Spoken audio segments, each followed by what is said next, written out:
In today's video, I'm going to teach you how to stop emails going to junk spam in Outlook. If important messages keep landing in your junk folder, let's walk through a clear set of actions to fix that and help Outlook learn what you actually want to see. First, open Outlook in your browser and sign in so you're looking at your mailbox. Starting from the main mail view makes the next steps easy to follow.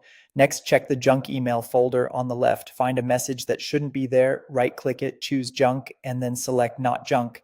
Outlook will move it back to your inbox and use that feedback to improve future filtering. If you see any prompt asking whether to always trust that sender, confirm only if you're confident the messages are legitimate.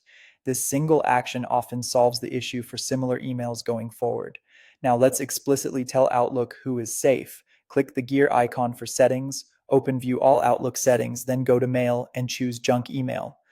Under Safe Senders and Domains, add the sender's full email address or the domain, like example.com, if you want to allow all mail from that organization.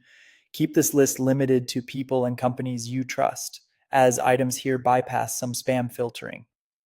While you're in settings, go to Mail and then Rules. Look for any rule that might be moving mail to junk or another folder by mistake, maybe a rule created long ago or one with a broad keyword. Turn off or delete anything that incorrectly catches your messages. A quick tidy here can resolve confusing behavior immediately. Still in junk email settings, review the blocked senders and domains list. If the sender or their domain appears there, select it and remove it.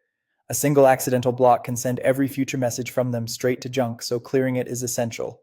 Finally, add the sender to your Outlook contacts. Open one of their messages, click their name, and choose the option to add to contacts. Having a complete contact not only helps with recognition, but can also improve how Outlook treats their messages, and it makes autocomplete more reliable when you reply. After you finish these steps, give it a little time, and keep an eye on new messages from that sender. If one still slips into junk, mark it as not junk again. Repetition strengthens the training. And remember, never mark anything as safe unless you're sure it's genuine. If a message looks suspicious, delete it or report it. With these adjustments, your important mail should consistently land where it belongs, your inbox.